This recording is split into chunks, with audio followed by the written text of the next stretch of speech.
सत श्री अकाल, तुसीं देख रहे हो पंजाब मेल यूएसए टीवी। मैं वरुण कौर मान। खबरां दे बुलेटिन 'ਚ ਤੁਹਾਡਾ स्वागत। पेश ने पहला चुਣਵੀਆਂ खबरां। अमेरिकी राष्ट्रपति ने गन हिंसा रोकण संबंधी कांग्रेस ਵੱਲੋਂ पास किए बिल उपर किए दस्तखत। न्यूयॉर्क तो आई दुखदायक खबर, भारतीय मूल के व्यक्ति की गोली मार के हत्या।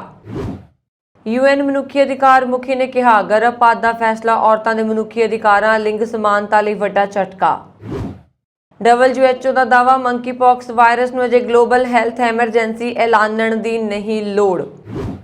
रूसी सोने की दरामदगी ते पाबंदी लाउण लई ब्रिटेन ने G7 विच अमेरिका, कनेडा ते जापान ने मिलाया हथ। कैलीफोर्निया विच कार नाल रेल गड्डी टकराई, 3 मौतां 3 जख्मी। अमेरिका विच 5 महीने की बच्ची गन हिंसा का शिकार, सिर विच मारी गई गोली। ते हुण इन्हां खबरां दा विस्तार।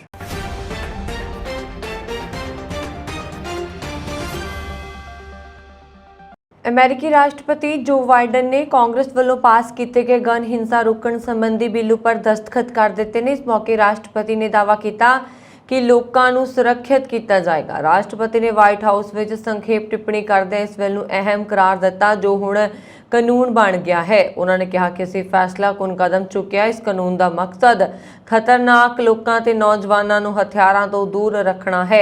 हुण 18 तो 21 साल के नौजवानों ते होर खतरनाक लोगों लई गन खरीदना आसान नहीं होएगा ते उन्हां नूं गन खरीदण लई एक प्रक्रिया विचों लंघना पएगा। गन खरीदण दे चाहवानां दे पिछोकड़ की जांच की जाएगी। पूरी तसल्ली होण उपरंत ही उन्हां नूं गन खरीदण की आग्या दी जाएगी। प्रतिनिधि सदन विच 193 वोटां बिल के विरुद्ध पईआं सन, जबकि 234 वोटां बिल के हक विच पईआं। इसे तरह सैनेट विच बिल के समर्थन विच 65 वोटां पईआं सन ते विरोध विच 33 मैंबर भुगते सन। खास गल यह रही कि प्रतिनिधि सदन विच 14 ते सैनेट विच 15 रिपब्लिकन मैंबरां ने बिल के हक विच वोट पाई। बाइडन की एक वड्डी प्राप्ति मनी जा रही है। न्यूयॉर्क विच अपने घर के नेड़े जीप ते बैठे भारतीय मूल के व्यक्ति को गोली मार के मौत के घाट उतार दिता गया। न्यूयॉर्क डेली न्यूज़ के पुलिस के हवाले नाल दस्सिया कि शनिवार दोपहर को गोली चलण तो बाद सतनाम सिंह नूं स्थानक हस्पताल लिजाया गया, जिथे डॉक्टरां ने उसनूं मृतक ऐलान दिता। यह घटना साउथ ओजोन पार्क नेड़े वापरी जो रिचमंड हिल के नेड़े है, जिथे अप्रैल विच 2 सिख व्यक्तियों ते हमला किया गया सी, जिसनूं पुलिस ने नफरती अपराध वजों श्रेणीबद्ध किया सी। दोवें खेतरां विच वड्डी गिणती विच भारतीय मूल के लोग रहिंदे ने। द न्यूज़ ने कहा कि सतनाम सिंह ते हुई गोलाबारी बारे पुलिस अते चश्मदीद के बयानों विच मतभेद ने। इस विच कहा गया है कि पुलिस अनुसार शूटर पैदल आया ते फिर उसने गोली चलाई, पर एक गुआंढी ने कहा कि हमलावर ने एक कार तो गोली चलाई सी ते उसके घर ते बाहर लगे सुरक्षा कैमरे विच यह घटना कैद हो गई। द न्यूज़ ने पुलिस सूत्रां के हवाले नाल दस्सिया कि सतनाम सिंह ने जीप अपने एक दोस्त तो उधार लई सी ते जांच अधिकारी इस गल की जांच कर रहे ने कि बंदूकधारी सिंह नूं निशाना बनाउणा चाहुंदे सन जां कार दे मालक ते हमला करना चाहुंदे सन। संयुक्त राष्ट्र मनुखी अधिकार मुखी ने औरतों के मनुखी अधिकारों के अधिकारों लिए गर्भपात के संविधानक अधिकार को हटाने वाले अमरीकी सुप्रीम कोर्ट के फैसले की निंदा की है।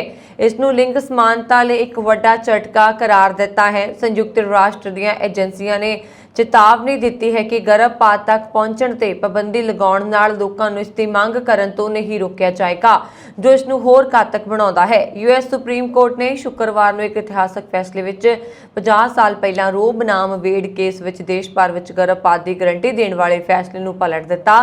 फैसले मुताबक गर्भपात की कानूनीता इस नाल जुड़े सारे सवाल हुण अमेरिका के ਵੱਖ-ਵੱਖ सूबियां ते निर्भर करनगे। सिखरली अदालत ने इस फैसले नाल इस गल की प्रबल संभावना है कि अमेरिका के लगभग अद्धे राज गर्भपात ते पाबंदी लगा देणगे। कुछ राज्यां ते ना तां तुरंत गर्भपात ते पाबंदी लगा दित्ती है। संयुक्त राष्ट्र मनुखी अधिकारां लई हाई कमिश्नर मिशेल बैचलेट ने शुक्रवार नूं कहा, अमेरिका च जिनसी अते जिनसी शोषण ते रो बनाम वेड राही डॉबस बनाम जैक्सन वूमेन्स हैल्थ ऑर्गेनाइजेशन ते शुक्रवार नूं अमेरिकी सुप्रीम कोर्ट का फैसला प्रजनन सेहत अते अधिकारां नूं वड्डा झटका दर्शाउंदा है। 5 दहाकिਆਂ की सुरक्षा तो बाद ये औरतों के मनुखी अधिकारां अते लिंग समानता लिए एक वड्डा झटका है। उसने अगे कहा कि सुरक्षित कानूनी अते प्रभावशाली गर्भपात तक पहुंच अंतरराष्ट्रीय मनुखी अधिकार कानून विच पक्के तौर पर दर्ज है। विश्व सेहत संगठन ने ट्वीट किया कि हर साल 25 मिलियन तो वध असुरक्षित गर्भपात होंदे ने ते 37,000 औरतों की मौत हो जाती है। इसने चेतावनी दी है कि सबूत सुझाव दिंदे ने कि गर्भ ਗਰਭਪਾਤ ਤੱਕ ਪਹੁੰਚ ਨੂੰ ਸੀਮਤ ਕਰਨ ਨਾਲ ਗਰਭਪਾਤ ਦੀ ਗਿਣਤੀ ਘੱਟ ਨਹੀਂ ਹੁੰਦੀ। ਹਾਲਾਂਕਿ ਪਾਬੰਦੀਆਂ ਔਰਤਾਂ ਅਤੇ ਲੜਕੀਆਂ ਨੂੰ ਅਸੁਰੱਖਿਅਤ ਪ੍ਰਕਿਰਿਆਵਾਂ ਵੱਲ ਲੈ ਜਾਣ ਦੀਆਂ ਜ਼ਿਆਦਾ ਸੰਭਾਵਨਾਵਾਂ ਨੇ। ਮੰकीपॉक्स ਵਾਇਰਸ ਤੇ WHO ਦੀ ਬੈਠਕ ਵਿੱਚ ਫੈਸਲਾ ਲਿਆ ਗਿਆ ਹੈ ਕਿ ਇਹ ਵਾਇਰਸ ਅਜੇ ਕੌਮਾਂਤਰੀ ਚਿੰਤਾ ਨਹੀਂ ਹੈ, ਇਸ ਲਈ ਇਸ ਨੂੰ ਗਲੋਬਲ ਹੈਲਥ ਐਮਰਜੈਂਸੀ ਐਲਾਨਣ ਦੀ ਲੋੜ ਨਹੀਂ ਹੈ। ਦੁਨੀਆ ਵਿੱਚ ਤੇਜ਼ੀ ਨਾਲ ਫੈਲ ਰਹੇ ਮੰकीपॉक्स ਵਾਇਰਸ ਨੂੰ ਲੈ ਕੇ ਵਿਸ਼ਵ ਸਿਹਤ ਸੰਗਠਨ ਨੇ ਇੱਕ ਐਮਰਜੈਂਸੀ ਬੈਠਕ ਬੁਲਾਈ, ਜਿਸ ਤੋਂ ਬਾਅਦ WHO ਨੇ ਇਹ ਬਿਆਨ ਦਿੱਤਾ। ਇਹ ਵਾਇਰਸ ਹੁਣ ਤੱਕ 42 ਦੇਸ਼ਾਂ ਵਿੱਚ ਫੈਲ ਚੁੱਕਾ ਹੈ, ਜਿਸ ਤੇ ਵਿਸ਼ਵ ਸਿਹਤ ਸੰਗਠਨ ਨੇ ਚਿੰਤਾ ਪ੍ਰਗਟਾਈ ਸੀ। ਇਸ ਦੇ ਨਾਲ ਹੀ WHO ਦੇ ਡਾਇਰੈਕਟਰ ਜਨਰਲ ਟੈਡਰੋਸ ਅਡਾਨੋਮ ਗੈਬ੍ਰੇਸਸ ਨੇ ਮੰकीपॉक्स ਵਾਇਰਸ ਨੂੰ ਲੈ ਕੇ ਆਪਣੀ ਚਿੰਤਾ ਜ਼ਾਹਿਰ ਕੀਤੀ ਹੈ। ਉਹਨਾਂ ਨੇ ਕਿਹਾ ਕਿ ਇਸ ਦੇ ਹੋਰ ਫੈਲਣ ਨੂੰ ਰੋਕਣ ਲਈ ਤੁਰੰਤ ਕਾਰਵਾਈ ਕਰਨ ਦੀ ਲੋੜ ਹੈ। ਵਰਤਮਾਨ ਵਿੱਚ ਇਸ ਨੂੰ ਕੋਰੋਨਾ ਵਾਇਰਸ ਅਤੇ ਪੋਲੀਓ ਦੀ ਤਰ੍ਹਾਂ ਵਿਸ਼ਵ ਵਿਆਪੀ ਸਿਹਤ ਐਮਰਜੈਂਸੀ ਕੋਸ਼ਿਸ਼ ਕਰਨ ਦੀ ਕੋਈ ਲੋੜ ਨਹੀਂ ਹੈ।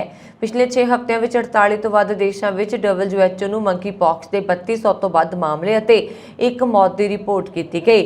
ਅਫਰੀਕੀ ਦੇਸ਼ਾਂ ਵਿੱਚ ਜਿੱਥੇ ਮੰकीपॉक्स ਦੀ ਬਿਮਾਰੀ ਨਾਲ ਹੈ, ਉਸ ਨਾਲ 1500 ਮਾਮਲੇ ਸਾਹਮਣੇ ਆਏ ਨੇ ਅਤੇ 70 ਲੋਕਾਂ ਦੀ ਮੌਤ ਹੋ ਗਈ ਹੈ। ਮੰकीपॉक्स ਦੇ ਇਲਾਜ ਲਈ ਇੱਕ ਵੈਕਸੀਨ ਬਣੀ ਹੋਈ ਹੈ। ਕਮੇਟੀ ਨੇ ਸਰਬਸੰਮਤੀ ਨਾਲ ਘਟਨਾ ਦੀ ਐਮਰਜੈਂਸੀ ਪ੍ਰਕਿਰਤੀ ਨੂੰ ਸਵੀਕਾਰ ਕੀਤਾ ਅਤੇ ਪ੍ਰਕੋਪ ਦੇ ਹੋਰ ਫੈਲਣ ਨੂੰ ਰੋਕਣ ਲਈ ਤੀਬਰ ਪ੍ਰਤੀਕਿਰਿਆ ਦੇ ਯਤਨਾਂ ਦੀ ਲੋੜ ਤੇ ਜ਼ੋਰ ਦਿੱਤਾ।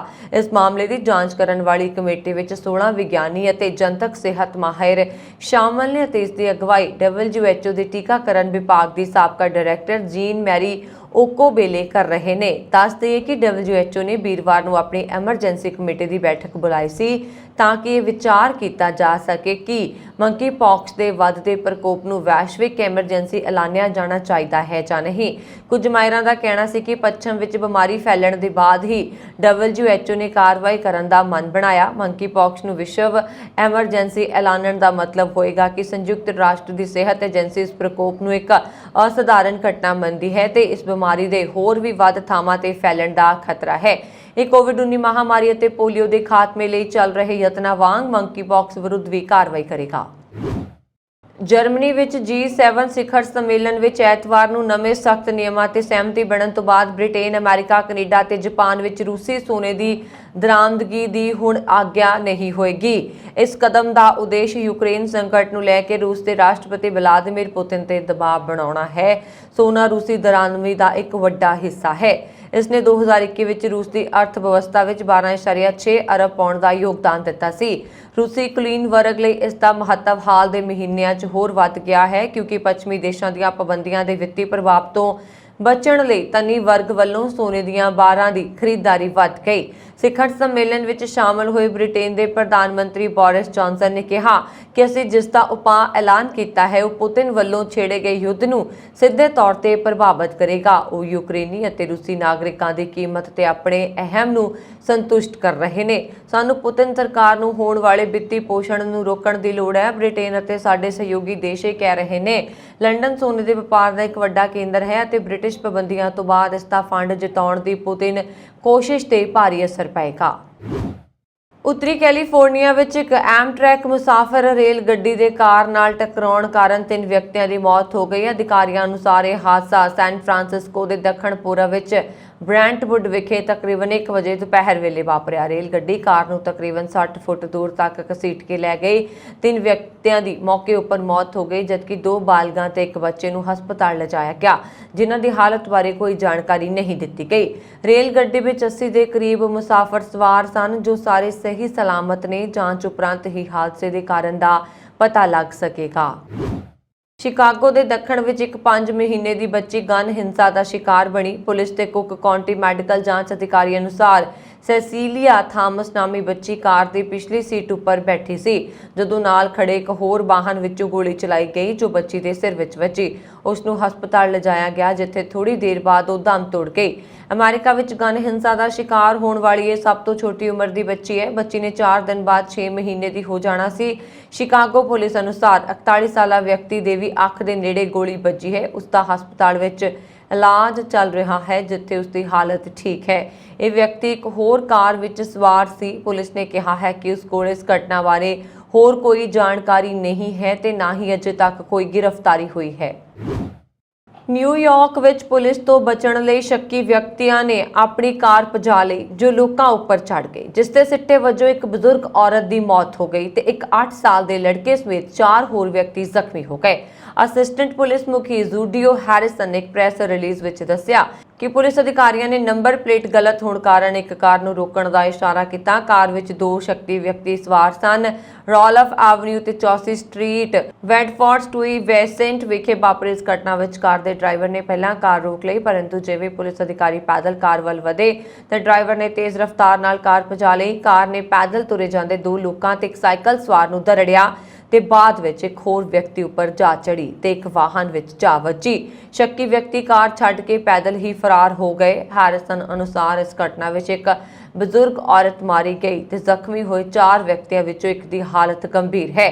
ਇੱਕ ਸ਼ੱਕੀ ਵਿਅਕਤੀ ਨੂੰ ਪੁਲਿਸ ਨੇ ਹਿਰਾਸਤ ਵਿੱਚ ਲਿਆ ਹੈ।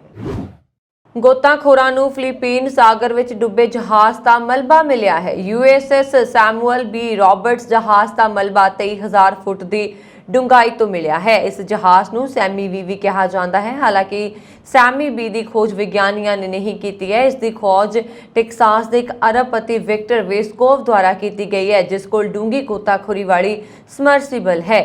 ਸੈਮਬੀ 2 ਹਿੱਸਿਆਂ ਵਿੱਚ ਟੁੱਟਿਆ ਹੋਇਆ ਮਿਲਿਆ ਹੁਣ ਤੱਕ ਲੱਭਿਆ ਗਿਆ ਸਭ ਤੋਂ ਡੂੰਘਾ ਮਲਬਾ ਹੈ। ਇਸ ਤੋਂ ਪਹਿਲਾਂ ਵੈਸਟਕੋਵੋ ਨੇ ਪਿਛਲੇ ਸਾਲ 21,223 ਫੁੱਟ ਦੀ ਡੂੰਘਾਈ ਤੇ USS ਜੌਨ ਹਡਸਟਨ ਨੂੰ ਲੱਭਿਆ ਸੀ।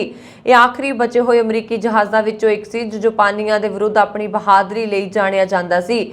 ਵੇਸਕੋਵੋ ਨੇ ਟਵਿੱਟਰ ਤੇ ਇੱਕ ਵੀਡੀਓ ਸ਼ੇਅਰ ਕਰਦੇ ਹੋਏ ਲਿਖਿਆ, ਸੈਮੀ ਵੀ ਨੂੰ ਸਮੁੰਦਰ ਦੇ ਤਲ ਵਿੱਚ ਦੇਖਿਆ ਜਾ ਸਕਦਾ ਹੈ। ਅਜਿਹਾ ਲੱਗਦਾ ਹੈ ਕਿ ਇਸ ਦਾ ਅਗਲਾ ਹਿੱਸਾ ਤੇਜ਼ ਰਫ਼ਤਾਰ ਨਾਲ ਤਲ ਨਾਲ ਟਕਰਾ ਗਿਆ ਸੀ, ਜਿਸ ਕਾਰਨ ਇਹ ਨੁਕਸਾਨਿਆ ਗਿਆ।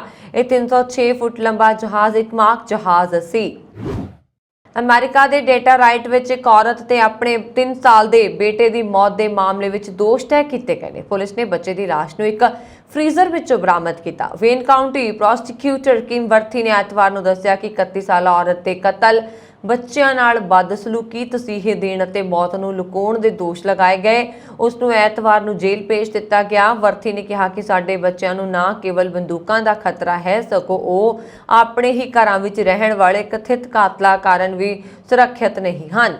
ਪੁਲਿਸ ਮੁਖੀ ਜੇਮਸ ਵਾਈਟ ਨੇ ਡੈਟਰੋਇਟ ਦੇ ਪੁਲਿਸ ਅਧਿਕਾਰੀ ਅਤੇ ਚਾਈਲਡ ਪ੍ਰੋਟੈਕਟਿਵ ਸਰਵਿਸਿਜ਼ ਦੇ ਮੈਂਬਰ ਸ਼ੁੱਕਰਵਾਰ ਤੜਕੇ ਘਰ ਵਿੱਚ ਇੱਕ ਨਿਯਮਿਤ ਜਾਂਚ ਲਈ ਗਏ ਸਨ ਜਦੋਂ ਉਹਨਾਂ ਨੂੰ ਬੱਚੇ ਦੀ ਲਾਸ਼ ਮਿਲੀ। ਇਹ ਤੁਰੰਤ ਸਪਸ਼ਟ ਨਹੀਂ ਹੋ ਸਕਿਆ ਕਿ ਬੱਚੇ ਦੀ ਮੌਤ ਕਦੋਂ ਅਤੇ ਕਿਵੇਂ ਹੋਈ ਅਤੇ ਉਸ ਦੀ ਲਾਸ਼ ਫ੍ਰੀਜ਼ਰ ਵਿੱਚ ਕਿੰਨੇ ਸਮੇਂ ਤੋਂ ਪਈ ਸੀ। ਵਾਈਟ ਹਾਊਸ ਅਨੁਸਾਰ ਘਰ ਵਿੱਚ 5 ਹੋਰ ਬੱਚੇ ਸਨ ਜਿਨ੍ਹਾਂ ਨੂੰ ਬਾਲ ਸੁਰੱਖਿਆ ਸੇਵਾਵਾਂ ਨੂੰ ਸੌਂਪ ਦਿੱਤਾ ਗਿਆ। ਮਹਿਲਾ ਤੇ ਲਗਾਏ ਗਏ ਦੋਸ਼ਾਂ ਦੀ ਸੁਣਵਾਈ 8 ਜੁਲਾਈ ਨੂੰ ਹੋਏਗੀ।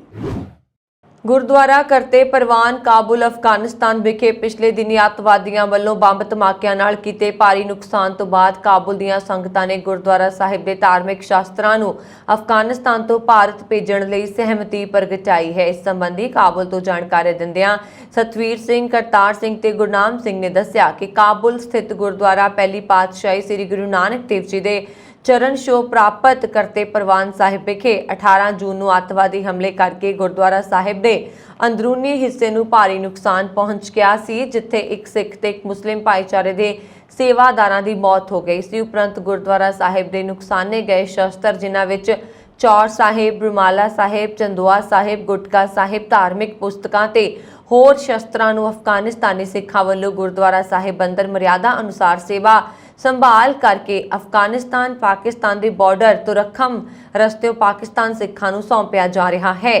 ਪਾਕਿਸਤਾਨੀ ਸਿੱਖ ਗੁਰਦੁਆਰਾ ਸਾਹਿਬ ਦੇ ਧਾਰਮਿਕ ਸ਼ਸਤਰ ਗੁਰਦੁਆਰਾ ਸ੍ਰੀ ਕਰਤਾਰਪੁਰ ਸਾਹਿਬ ਨਾਰੋਵਾਲ ਪਾਕਿਸਤਾਨ ਵਿਖੇ ਲੈ ਕੇ ਆਉਣਗੇ। ਇਹ ਸਮਾਨ ਭਾਰਤ ਵਿਖੇ ਪਹਿਲਾਂ ਤੋਂ ਵਸ ਰਹੇ ਅਫਗਾਨਿਸਤਾਨ ਦੇ ਸਿੱਖ ਜਥੇ ਦੇ ਰੂਪ ਵਿੱਚ ਭਾਰਤ ਤੋਂ ਸ੍ਰੀ ਕਰਤਾਰਪੁਰ ਸਾਹਿਬ ਜਾ ਕੇ ਇਹ ਸਮਾਨ ਲੈ ਕੇ ਆਉਣਗੇ।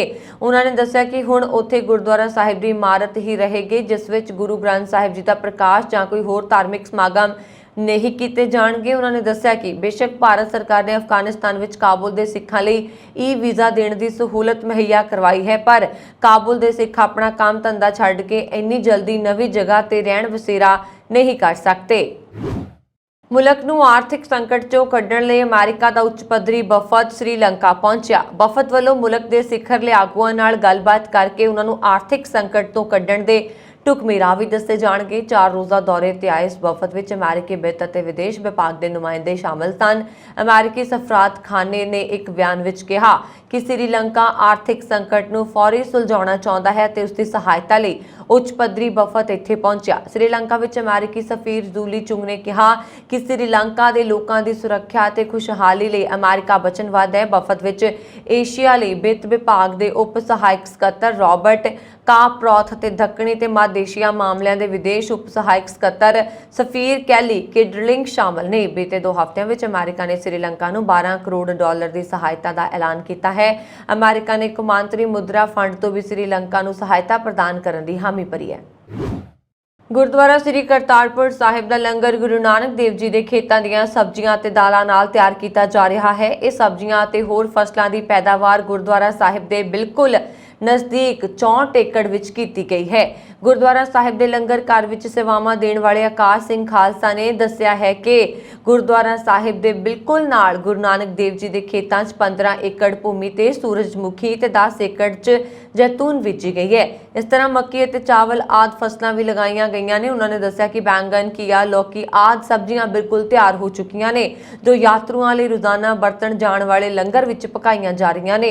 ਉਹਨਾਂ ਨੇ ਦੱਸਿਆ ਕਿ ਭਾਰਤੀ ਸ਼ਰਧਾਲੂਆਂ ਦੀ ਜਾਣਕਾਰੀ ਲਈ ਗੁਰੂ ਨਾਨਕ ਦੇਵ ਜੀ ਦੇ ਖੇਤਾਂ ਅਤੇ ਬਾਗ ਦੇ ਨਜ਼ਦੀਕ ਗੁਰਮੁਖੀ ਵਿੱਚ ਲਿਖੇ ਬੋਰਡ ਵੀ ਲਗਾਏ ਗਏ ਨੇ। ਕਰਤਾਰਪੁਰ ਪ੍ਰੋਜੈਕਟ ਮੈਨੇਜਮੈਂਟ ਯੂਨਿਟ ਦੇ ਚੀਫ ਐਗਜ਼ੀਕਿਊਟਿਵ ਅਤੇ ਇਵਾਕੂਏ ਟਰਸਟ ਪ੍ਰਾਪਰਟੀ ਬੋਰਡ ਦੇ ਵਧੀਕ ਸਕੱਤਰ ਰਾਣਾ ਸ਼ਾਹਿਦ ਸਲੀਮ ਨੇ ਕਿਹਾ ਕਿ ਸ੍ਰੀ ਕਰਤਾਰਪੁਰ ਸਾਹਿਬ ਦਾ ਲੰਗਰ ਕੇਵਲ ਗੁਰੂ ਨਾਨਕ ਦੇਵ ਜੀ ਦੇ ਖੇਤਾਂ 'ਚ ਉਗਾਈਆਂ ਜਾਣ ਵਾਲੀਆਂ ਸਬਜ਼ੀਆਂ ਅਤੇ ਦਾਲਾਂ ਨਾਲ ਹੀ ਤਿਆਰ ਕੀਤਾ ਜਾ ਰਿਹਾ ਹੈ। ਸ਼ਰਧਾਲੂਆਂ ਨੂੰ ਪ੍ਰਸਾਦ ਵਜੋਂ ਦੇਣ ਲਈ ਅੰਬ, ਸੰਤਰੇ, ਹੋਰ ਚੀਜ਼ਾਂ ਵੀ ਗੁਰਦੁਆਰਾ ਸਾਹਿਬ ਦੇ ਬਾਗ ਵਿੱਚ ਲਗਾਈਆਂ ਗਈਆਂ ਹਨ।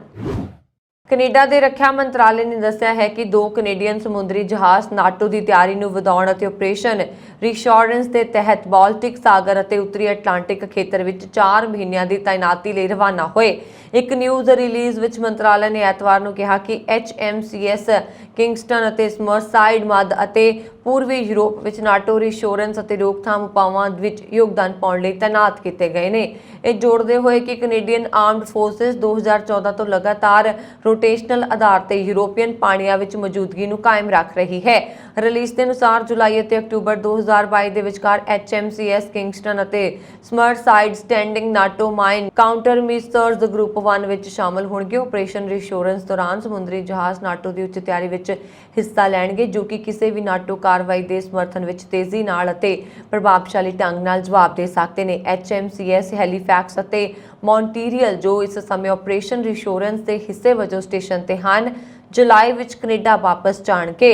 ਦੋਵੇਂ ਜਹਾਜ਼ਾਂ ਲਈ ਆਪਰੇਸ਼ਨ ਰੀਸ਼ੋਰੈਂਸ ਤੇ ਇਹ ਪਹਿਲੀ ਤਾਇਨਾਤੀ ਹੋਏਗੀ। ਰਿਲੀਜ਼ ਵਿੱਚ ਕਿਹਾ ਗਿਆ ਹੈ ਕਿ HMCS ਸਮਰਸਾਈਡ ਵਿੱਚ ਰਾਇਲ ਕੈਨੇਡੀਅਨ ਨੇਵੀ ਕਲੀਅਰੈਂਸ ਗੋਤਾਖੋਰੀ ਟੀਮ ਨਾਲ ਤਾਇਨਾਤ ਕਰੇਗੀ ਜੋ HMCS ਕਿੰਗਸਟਨ ਵਿੱਚ ਸਵਾਰ ਆਟੋਨੋਮਸ ਅੰਡਰ ਵਾਟਰ ਵਾਹਨਾਂ ਦੀ ਵਰਤੋਂ ਕਰਦੇ ਹੋਏ ਮਾਈਨ ਕਾਊਂਟਰ ਮੇਜਰ ਖੋਜ ਸਮਰੱਥਾਵਾਂ ਦੁਆਰਾ ਸਮਰਥਿਤ ਹੈ।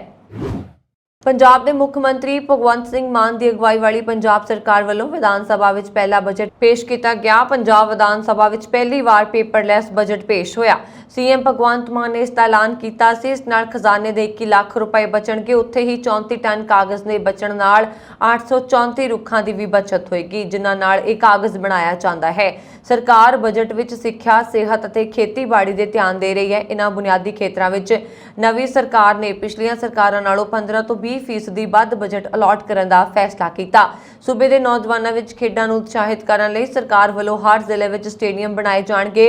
ਵਿੱਤ ਮੰਤਰੀ ਹਰਪਾਲ ਚੀਮਾ ਨੇ ਦਾਅਵਾ ਕੀਤਾ ਹੈ ਕਿ ਬਜਟ ਲੋਕਾਂ ਦੇ ਹਿਸਾਬ ਨਾਲ ਤਿਆਰ ਕੀਤਾ ਗਿਆ। ਵਿੱਤ ਵਿਭਾਗ ਦੇ ਅਧਿਕਾਰੀਆਂ ਮੁਤਾਬਕ ਇਸ ਬਜਟ ਵਿੱਚ ਨਵੀਂ ਸਰਕਾਰ ਨੇ ਸਿੱਖਿਆ, ਸਿਹਤ ਅਤੇ ਖੇਤੀਬਾੜੀ ਖੇਤਰਾਂ ਲਈ ਅਲਾਟਮੈਂਟ ਵਿੱਚ ਕਾਫੀ ਵਾਧਾ ਕੀਤਾ। ਅਧਿਕਾਰੀਆਂ ਨੇ ਪਿਛਲੇ ਕੁਝ ਸਾਲਾਂ ਦੇ ਮੁਕਾਬਲੇ ਇਹਨਾਂ ਸੈਕਟਰਾਂ ਵਿੱਚ ਅਲਾਟਮੈਂਟ ਲਗਭਗ 15 ਤੋਂ 20% ਰਹਿਣ ਦਾ ਅਨੁਮਾਨ ਲਗਾਇਆ। ਵਿੱਤ ਮੰਤਰੀ ਹਰਪਾਲ ਸਿੰਘ ਚੀਮਾ ਵੱਲੋਂ ਪੇਸ਼ ਕੀਤੇ ਗਏ ਬਜਟ ਵਿੱਚ ਆਪ ਦੀਆਂ ਗਰੰਟੀਆਂ ਨੂੰ ਪੂਰਾ ਕਰਨ ਲਈ ਅਲਾਟਮੈਂਟ ਵੀ ਸ਼ਾਮਲ ਹੋਇਆ। ਸਿੱਧੂ ਮੂਸੇਵਾਲ ਵਾਲੇ ਨੂੰ ਲੈ ਕੇ ਕੱਲ ਦੀ ਇੱਕ ਵੱਡੀ ਖਬਰ ਘੁੰਮ ਰਹੀ ਹੈ। YouTube ਨੇ ਉਸਦੇ ਹਾਲ ਹੀ ਵਿੱਚ ਰਿਲੀਜ਼ ਹੋਏ ਗੀਤ SYL ਨੂੰ ਕੱਲ ਹਟਾ ਦਿੱਤਾ। ਇਹ ਗੀਤ ਸਿੱਧੂ ਮੂਸੇਵਾਲ ਵਾਲੇ ਦਾ ਆਖਰੀ ਗੀਤ ਸੀ ਅਤੇ 23 ਜੂਨ ਨੂੰ ਯਾਨੀ 3 ਦਿਨ ਪਹਿਲਾਂ ਰਿਲੀਜ਼ ਹੋਇਆ ਸੀ। ਪਹਿਲੇ 2 ਘੰਟਿਆਂ ਦੇ ਅੰਦਰ ਇਸ ਗੀਤ ਨੂੰ 15 ਲੱਖ ਲੋਕਾਂ ਨੇ ਦੇਖਿਆ ਸੀ। ਜਦੋਂ ਗਾਣਾ ਬੈਨ ਕੀਤਾ ਗਿਆ ਸੀ ਤਾਂ ਇਸ ਨੂੰ 2 ਕਰੋੜ 70 ਲੱਖ ਲੋਕ देख चुके सन। YouTube साइट ਤੇ ਜਾਣ ਤੇ ਇਸ ਵੀਡੀਓ नहीं खुल रही है। इस ਵਿੱਚ ਲਿਖਿਆ आ रहा है कि भारत सरकार ਦੀ शिकायत ਤੇ ਇਸ ਨੂੰ ਸਾਈਟ ਤੋਂ ਹਟਾ ਦਿੱਤਾ ਗਿਆ। ਤੁਹਾਨੂੰ ਦੱਸ ਦਈਏ ਕਿ SYL ਗੀਤ ਵਿੱਚ ਸਿੱਧੂ ਮੂਸੇਵਾਲ ਵਾਲੇ ਨੇ ਸਤਲੁਜ ਯਮੁਨਾ ਲਿੰਕ ਦੇ ਪਾਣੀ ਬਾਰੇ ਬੋਲ ਰਚੇ ਸਨ, ਜਿਸ ਵਿੱਚ ਖਾਲਿਸਤਾਨ ਅੱਤਵਾਦੀ ਬਲਵਿੰਦਰ ਸਿੰਘ ਜਟਾਣਾ ਦਾ ਨਾਮ ਵੀ ਵਰਤਿਆ ਗਿਆ ਸੀ। ਭਾਵੇਂ ਕਿ ਸਰਕਾਰ ਦੀਆਂ ਹਦਾਇਤਾਂ ਤੇ YouTube ਨੇ ਇਸ ਨੂੰ ਬੈਨ ਕਰ ਦਿੱਤਾ, ਪਰ ਇਹ ਸੋਸ਼ਲ ਮੀਡੀਆ ਸਣੇ ਮਿਊਜ਼ਿਕ ਦੀਆਂ ਹੋਰ ਕਈ ਸਾਈਟਾਂ ਤੇ ਉਪਲਬਧ ਹੋਣ ਕਾਰਨ ਸਿੱਧੂ ਮੂਸੇਵਾਲੇ ਦੇ ਫੈਨਸ ਨੂੰ ਵੱਧ ਤੋਂ ਵੱਧ ਸ਼ੇਅਰ ਕਰ ਰਹੇ ਨੇ। ਸੰਗਰੂਰ ਜ਼ਿਮਨੀ ਚੋਣ ਦਾ ਨਤੀਜਾ ਆਉਂਦਿਆਂ ਹੀ ਇਸ ਗਾਣੇ ਨੂੰ ਬੈਨ ਕਰ ਦਿੱਤਾ ਗਿਆ। ਯਾਦ ਰੱਖਣਯੋਗ ਹੈ ਕਿ ਵਿਸ਼ਵ ਪ੍ਰਸਿੱਧ ਗਾਇਕ ਸਿੱਧੂ ਮੂਸੇਵਾਲਾ ਦੀ ਹੱਤਿਆ ਤੋਂ ਬਾਅਦ ਇਹ ਉਸ ਦਾ ਪਹਿਲਾ ਗਾਣਾ ਰਿਲੀਜ਼ ਹੋਇਆ ਸੀ। ਇਹ ਗਾਣਾ ਰਿਲੀਜ਼ ਹੋਣ ਤੋਂ ਪਹਿਲਾਂ ਹੀ ਚਰਚਾ 'ਚ ਸੀ ਤੇ ਰਿਲੀਜ਼ ਹੋਣ ਤੋਂ ਇਹ ਵਿਵਾਦਾਂ ਦੇ ਘੇਰੇ 'ਚ ਸੀ। ਸਿੱਧੂ ਦੇ ਜਿਉਂਦੇ ਜੀ ਜਿਵੇਂ ਗੀਤਾਂ ਦਾ ਵਿਵਾਦ ਰਿਹਾ, ਉਸੇ ਤਰ੍ਹਾਂ ਉਸ ਦੀ ਮੌਤ ਤੋਂ ਬਾਅਦ ਵੀ ਇਹ ਵਿਵਾਦ ਜਾਰੀ ਨੇ। यूके ਦੀ ਗ੍ਰਹਿ ਮੰਤਰੀ ਪ੍ਰੀਤੀ ਪਟੇਲ ਵੱਲੋਂ ਬੀਤੇ ਵਰੇ ਅਮਰੀਕਾ ਵਿੱਚ ਹੋਏ ਇੱਕ ਸਮਾਗਮ ਵਿੱਚ ਕੱਟੜਪੰਥੀ ਮਾਮਲੇ ਵਿੱਚ ਸਿੱਖਾਂ ਬਾਰੇ ਕੀਤੀ ਟਿੱਪਣੀ ਨੂੰ ਲੈ ਕੇ ਸਿੱਖ ਭਾਈਚਾਰੇ ਤੋਂ ਮਾਫੀ ਮੰਗਣ ਤੋਂ ਨਾ ਕਰ ਦਿੱਤੀ ਗਈ ਹੈ। ਉਸਨੇ MP ਜ਼ੈਰਮੀ ਰਾਈਟ ਨੂੰ ਲਿਖੀਆਂ ਜਵਾਬੀ ਚਿੱਠੀਆਂ ਵਿੱਚ ਸ਼੍ਰੋਮਣੀ ਗੁਰਦੁਆਰਾ ਪ੍ਰਬੰਧਕ ਕਮੇਟੀ ਅਤੇ ਸਿੱਖ ਫੈਡਰੇਸ਼ਨ UK ਦੇ ਪੱਤਰਾਂ ਦਾ ਹਵਾਲਾ ਦਿੰਦਿਆਂ ਕਿਹਾ ਕਿ ਉਸਨੇ ਆਪਣੇ ਭਾਸ਼ਣ ਵਿੱਚ ਸਿੱਖ ਭਾਈਚਾਰੇ ਨੂੰ ਨਹੀਂ ਬਲਕਿ ਕੱਟੜਪੰਥੀਆਂ ਵੱਲ ਇਸ਼ਾਰਾ ਕੀਤਾ। कोई एक ग्रुप समुचा भाईचारा नहीं हो सकता। सिख फैडरेशन के भाई अमरीक सिंह ने कहा कि प्रीति पटेल हुण अपने बयान नूं होर दिशा दे रही है, क्योंकि उसने सिख भाईचारे बारे टिप्पणी उस भाषण विच कीती जिस विच सिखां दा कोई मसला ही नहीं सी, पर हुण मुआफी ना मंगण दी गल करके मुड़ सिखां दीआं भावनावां नूं ठेस पहुंचाई है। रूस ने यूक्रेन की राजधानी कीव दीआं 2 रिहायशी इमारतां ते जोरदार हमले कीते। कीव के मेयर वताली ने दस्सिया कि 4 व्यक्तियों को हॉस्पिटल दाखिल करवाया गया। मलबे विच 7 साल की बच्ची नूं भी कढ़िया गया। रूसी फौज वालों पूर्वी खिते च होर इलाकों ते अपनी स्थिति मजबूत की जा रही है। यूक्रेन के संसद मैंबर ओलेस्की ने टैलीग्राम ऐप से लिखा कि मुढ़ली जानकारी मुताबक कीव विच 14 मिसाइलां दागियां गईयां हन। रूस ने 5 जून तो बाद कीव ते इन्ने वड्डे पद्धर ते हवाई हमले दोबारा कीते ने। कलिश्को ने पत्रकारां नूं दस्सिया कि मैड्रिड विच इस हफ्ते तो शुरू हो रहे नाटो शिखर सम्मेलन तो पहलां इस संकेतक तौर ते हमला किया गया जापदा है। कीव विच होर धमाके भी सुने गए, पर संभावी जान माल के नुकसान का फौरी पता नहीं लग सकिया। इस दौरान रूसी फौज ने पूर्वी लुहानसक खिते ते मुकम्मल कब्जे लई हमला मारिया। लुहानसक के गवर्नर सेराही हायदाई ने कहा कि रूस वालों लीसीचांसक शहर विच हवाई हमले करके टीवी टावर और पुल तबाह कर दिता। रूसी रक्षा मंत्रालय के तर्जमान इगोरो ने कहा कि मास्को की हमायत प्राप्ति वखवादी ताकतां ने हुण सीवीए एयर 2 निस्तक ते कब्जा कर लिया है। दक्षिणी अफ्रीका के ईस्ट लंडन के एक नाइट क्लब विच ऐतवार सवेरे 20 लोगों की लाश मिली। काफ़ी लोग जख्मी हालत विच भी मिले। दक्षिणी अफ्रीका पुलिस मामले की जांच विच जुटी है। नौजवानों की मौत का कारण अजे स्पष्ट नहीं है। ये सारे विंटर स्कूल प्रीख्या खत्म होने तो बाद पार्टी ले जुटे सन। स्थानक अखबार डेली डिस्पैच ने कहा कि मेज़ां ते कुर्सियां ते लाशां खिलरियां पईयां सन। किसी लाश के सट के निशान नहीं मिले। सेहत विभाग के बुलारे सियांडा मानाना ने कहा कि अजे तक मौत के कारणों की पुष्टि नहीं की जा सकी। पोस्टमार्टम तो बाद ही मौत के कारणों का पता लग सकेगा। क्लब के मालक सियाखानेगला नुडेव ने स्थानक मीडिया को दस्सिया कि उत्थे की होया होगा ये नहीं कह सकता। पुलिस अधिकारियों ने एतवार को दस्सिया कि दक्षिणी अफ्रीका के अधिकारियों पूर्वी लंडन में एक प्रसिद्ध टाउनशिप सराय के अंदरों मिलियां 17 लोगों दी लाशां की जांच कर रहे हैं। ब्रिगेडियर टैबिंग कोसी किनाना ने कहा कि शहर तो करीब 3 किलोमीटर दूर सिंदरी पार्क में वापरी घटना बारे लोगों वालों पुलिस नूं चौकस कर दिता गया सी।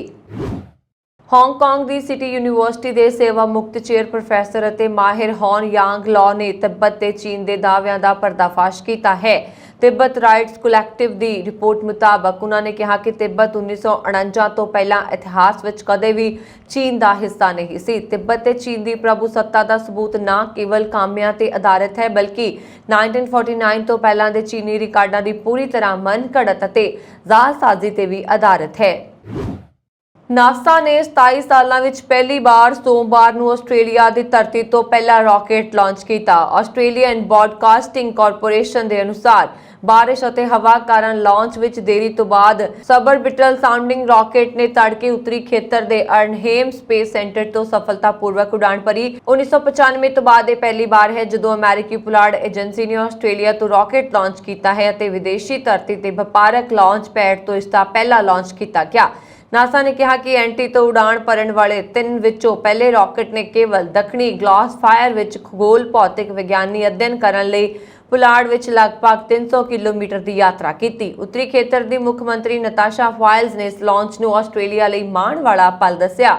ਅਨਹੇਮ ਸਪੇਸ ਸੈਂਟਰ ਦੀ ਮਲਕੀਅਤ ਅਤੇ ਸੰਚਾਲਨ ਇਕੁਟੇਰੀਅਲ ਲਾਂਚ ਆਸਟ੍ਰੇਲੀਆ ਕਰਦਾ ਹੈ, ਜਿਸ ਦਾ ਉਦੇਸ਼ 2024 ਤੱਕ ਸਾਲਾਨਾ 50 ਲਾਂਚਾਂ ਦੀ ਮੇਜ਼ਬਾਨੀ ਕਰਨਾ ਹੈ। ਅਗਲੀ ਲਾਂਚਿੰਗ 4 ਜੁਲਾਈ ਨੂੰ ਹੋਏਗੀ।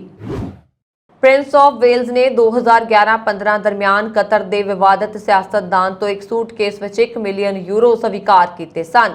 ਸੰਡੇ ਟਾਈਮਜ਼ ਦੇ ਅਨੁਸਾਰ ਪ੍ਰਿੰਸ ਚਾਰਲਸ ਨੇ ਨਿੱਜੀ ਤੌਰ ਤੇ ਕਤਰ ਦੇ ਸਾਬਕਾ ਪ੍ਰਧਾਨ ਮੰਤਰੀ ਸ਼ੇਖ ਹਮਦ ਬਿਨ ਜਾਸਿਮ ਬਿਨ ਜ਼ਾਵੇਰ ਅਲ ਥਾਨੀ ਉਰਫ HBZ ਤੋਂ ਨਿੱਜੀ ਤੌਰ ਤੇ 2011 ਤੋਂ 2015 ਦਰਮਿਆਨ 3 ਵਾਰ ਕੁੱਲ 3 ਮਿਲੀਅਨ ਯੂਰੋ ਸਵੀਕਾਰ ਕੀਤੇ।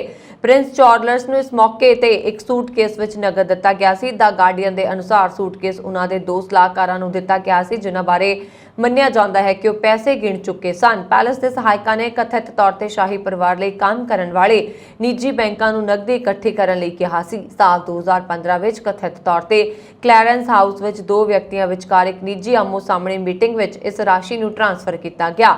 ਕਲੈਰੈਂਸ ਹਾਊਸ ਦੇ ਬੁਲਾਰੇ ਨੇ ਕਿਹਾ ਕਿ ਇਹ ਰਾਸ਼ੀ 2015 ਦੀ ਮੀਟਿੰਗ ਦੌਰਾਨ ਦਾਨ ਵਜੋਂ ਅਦਾ ਕੀਤੀ ਗਈ ਸੀ। ਸ਼ਾਹੀ ਪਰਿਵਾਰ ਦੇ 2 ਸਲਾਹਕਾਰਾਂ ਦੁਆਰਾ ਨਕਦੀ ਦੀ ਗਿਣਤੀ ਕੀਤੀ ਗਈ ਸੀ। ਕਿਹਾ ਜਾਂਦਾ ਹੈ ਕਿ ਇਹ ਰਕਮ ਬੰਦ ਹੋ ਚੁੱਕੇ 500 ਯੂਰੋ ਦੇ ਨੋਟਾਂ ਵਿੱਚ ਸੀ। ਜਾਣਕਾਰੀ ਮੁਤਾਬਕ ਪ੍ਰਾਈਵੇਟ ਬੈਂਕ ਅਕਾਊਂਟਸ ਨੂੰ ਪੈਲਸ ਦੇ ਸਹਿਯੋਗੀਆਂ ਦੀ ਬੇਨਤੀ ਤੇ ਚਾਰਲਸ ਦੇ ਲੰਡਨ ਸਥਿਤ ਘਰ ਤੋਂ ਸੂਟਕੇਸ ਰਿਸੀਵ ਕੀਤਾ ਸੀ। ਇਹ ਰਕਮ ਪ੍ਰਿੰਸ ਆਫ ਵੇਲਜ਼ ਦੇ ਚੈਰੀਟੇਬਲ ਫੰਡ ਵਿੱਚ ਜਮ੍ਹਾਂ ਕਰਵਾਈ ਗਈ ਸੀ। ਇਹ ਇੱਕ ਘੱਟ ਪ੍ਰੋਫਾਈਲ ਸੰਸਥਾ ਹੈ ਜੋ ਸਕਾਟਲੈਂਡ ਵਿੱਚ ਪ੍ਰਿੰਸ ਦੇ ਪੇਟ ਪ੍ਰੋਜੈਕਟ ਅਤੇ ਦੇਸ਼ ਵਿੱਚ ਉਸ ਦੀ ਜਾਇਦਾਦ ਨੂੰ ਕੰਟਰੋਲ ਕਰਦੀ ਹੈ। ਕਾਠਮੰਡੂ ਘਾਟੀ ਦੇ ਲਲਿਤਪੁਰ ਮਹਾਨਗਰ ਸ਼ਹਿਰ ਵਿੱਚ ਪਾਣੀਪੁਰੀ ਜਾਣੀ ਕਿ ਗੋਲ ਗੱਪਿਆਂ ਦੀ ਵਿਕਰੀ ਤੇ ਪਾਬੰਦੀ ਲਗਾ ਦਿੱਤੀ ਗਈ ਹੈ, ਕਿਉਂਕਿ ਸ਼ਹਿਰ ਵਿੱਚ 12 ਲੋਕਾਂ ਤੇ ਇਨਫੈਕਟਡ ਪਾਏ ਜਾਣ ਦੇ ਨਾਲ ਹੈਜ਼ੇ ਦੇ ਮਾਮਲੇ ਵੱਧ ਗਏ ਨੇ।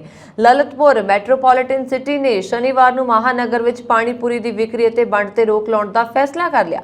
ਉਹਨਾਂ ਨੇ ਦਾਅਵਾ ਕੀਤਾ ਹੈ ਕਿ ਗੋਲ ਗੱਪਿਆਂ 'ਚ ਇਸਤੇਮਾਲ ਕੀਤੇ ਜਾਣ ਵਾਲੇ ਪਾਣੀ 'ਚ ਹੈਜ਼ੇ ਦਾ ਬੈਕਟੀਰੀਆ ਪਾਇਆ ਗਿਆ। ਮਿਊਨਿਸਪਲ ਪੁਲਿਸ ਮੁਖ ਸੀਤਾ ਰਾਮ ਹਾਚੇਥੂ ਨੇ ਕਿਹਾ ਕਿ ਮਹਾਨਗਰ ਨੇ ਭੀੜ ਭੜਾਕੇ ਵਾਲੇ ਇਲਾਕਿਆਂ ਤੇ ਕਾਰੀਡੋਰ ਇਲਾਕਿਆਂ 'ਚ ਪਾਣੀਪੁਰੀ ਦੀ ਵਿਕਰੀ ਰੋਕਣ ਲਈ ਅੰਦਰੂਨੀ ਤਿਆਰੀਆਂ ਕੀਤੀਆਂ ਨੇ। ਉਹਨਾਂ ਨੇ ਕਿਹਾ ਕਿ ਘਾਟੀ 'ਚ ਹੈਜ਼ੇ ਦੇ ਫੈਲਣ ਦਾ ਖਤਰਾ ਵੱਧ ਗਿਆ। ਸਿਹਤ ਅਤੇ ਆਬਾਦੀ ਮੰਤਰਾਲਾ ਮੁਤਾਬਕ ਕਾਠਮੰਡੂ ਘਾਟੀ 'ਚ 7 ਹੋਰ ਲੋਕਾਂ ਦੇ ਹੈਜ਼ੇ ਨਾਲ ਇਨਫੈਕਟਡ ਪਾਏ ਜਾਣ ਦੇ ਨਾਲ ਹੀ ਘਾਟੀ ਦੇ ਇਸ ਦੇ ਮਰੀਜ਼ਾਂ ਦੀ ਕੁੱਲ ਗਿਣਤੀ 12 ਹੋ ਗਈ ਹੈ। ਇਹ ਸਨ ਹੁਣ ਤੱਕ ਦੀਆਂ ਖਬਰਾਂ। ਮੈਨੂੰ ਵਰੁਣ ਕੌਰ ਮਾਨ ਨੂੰ ਦਿਓ ਆਗਿਆ। ਹੋਰ ਖਬਰਾਂ ਦੇ ਲਈ ਸਾਡਾ YouTube ਚੈਨਲ ਪੰਜਾਬ ਮੇਲ USA TV ਜ਼ਰੂਰ ਸਬਸਕ੍ਰਾਈਬ ਕਰੋ। ਸਤਿ ਸ਼੍ਰੀ ਅਕਾਲ।